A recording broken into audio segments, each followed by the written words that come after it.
It is winter here on the northern hemisphere and the temperatures dropped significantly. This is especially apparent in the apartments that have no central heating like mine.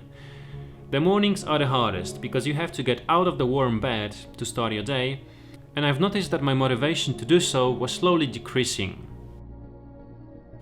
So I decided that I need a morning ritual or a routine that will get me out of the bed and allow me to go about my day with lots of energy. Here's what I came up with. The routine I'm about to show you is divided into 4 separate segments that work on different parts of your mind and body. The whole thing takes about half an hour to finish. The first segment is all about breathing, and I start doing it still lying in bed. The exercises I'm doing are based on Wim Hof method combined with a drill expanding lung capacity that I picked up from the documentary Breathe on William Trubridge, a professional freediver. I can't breathe in any more air, but I can push it in with my mouth. Here's what I'm doing. Very soon after waking up, I start by taking around 30 deep and powerful breaths to fill my blood with oxygen, and then exhale and hold my breath as long as I can. Then I inhale fully using my muscles, but after that I use my mouth as a pump to put more air in.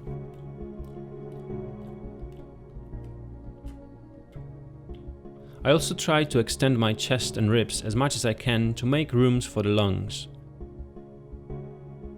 When you take your regular breath, you can fill the lungs with air only to a certain point, but you can still take another couple of bites of air using just your mouth and tongue. I slowly fill the lungs as much as it feels comfortable, and then hold it for a couple of seconds and exhale.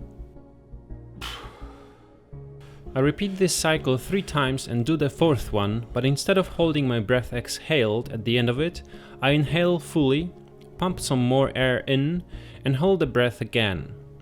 This last cycle is for me to see how long can I go without breathing with my lungs full of air. Since I've started doing that a couple of weeks ago, I pushed my record from less than 3 minutes to 4 minutes 20 seconds. It isn't as impressive as doing it underwater, but I still feel very motivated by the progress. Right after that, I get out of the bed and onto my yoga mat. At this point my mind is fully awake, but the body is still cold and stiff, so I have to get it moving. I am doing sun salutations, which are a sequence of yoga poses that form a routine which you can do over and over again. I usually do it for about 10 minutes until I feel warm. This kind of workout is great because it stretches the body nicely, warms it up, and makes you stronger after doing it consistently for a long time. After you learn the sequence and you don't need to think about the poses, you can start putting all of your focus into breathing because it is one of the important aspects of yoga.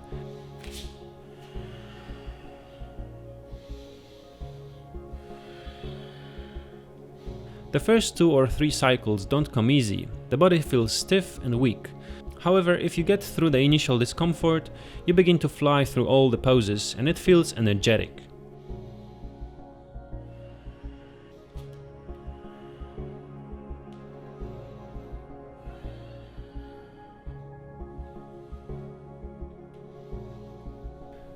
When I feel nicely stretched and warmed up by the sun salutations, I move on to the bathroom to take a shower. As you may suspect, I'm taking a cold shower, again motivated by Wim Hof. There is a lot of benefits of cold exposure that you can learn from this guy, but I don't want to get into details on that. For me, this cold exposure is an exercise purely for the mind. It's easy to put ice cold water over your body in the summer when you're hot all the time, but doing the same in winter is another pair of shoes. I can feel huge resistance building up in my mind before pouring that water on my head, but I do it anyway.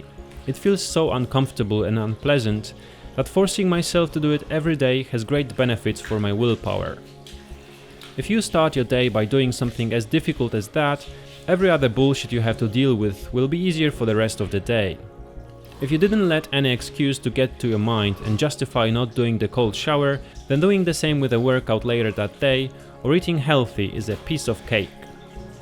I know that some people take hot shower first and then switch to cold, but I feel that using only freezing water is more difficult for my mind, so I do just that.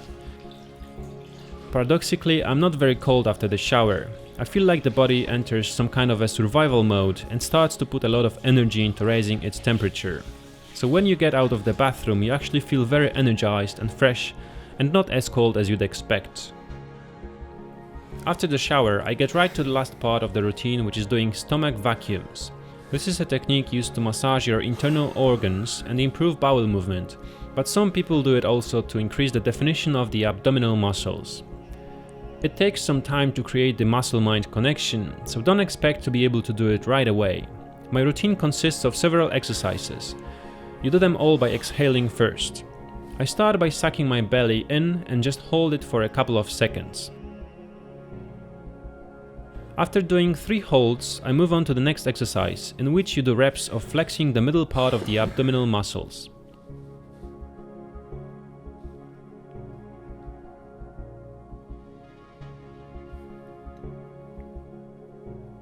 After that, I'm flexing only left or right part of the ab muscles.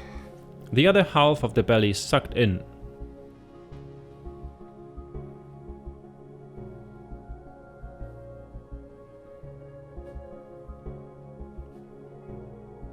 And lastly, the most difficult but the most beneficial in my opinion exercise, which is doing waves with the muscles. You have to flex only one side, then both, then the other side to create this wave-like motion. It takes some practice to be able to perform it properly, and in the beginning your wave will probably look more like that.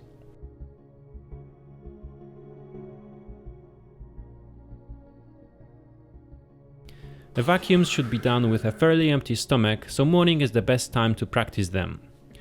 After doing a couple rounds of those waves, going both from left to right and from right to left, my morning routine is finished. After doing this routine, I feel very fresh and energized, never sleepy. However, you need to have in mind that no routine will help you if you don't get a good night of sleep. So sleep enough, people. See you in the next one.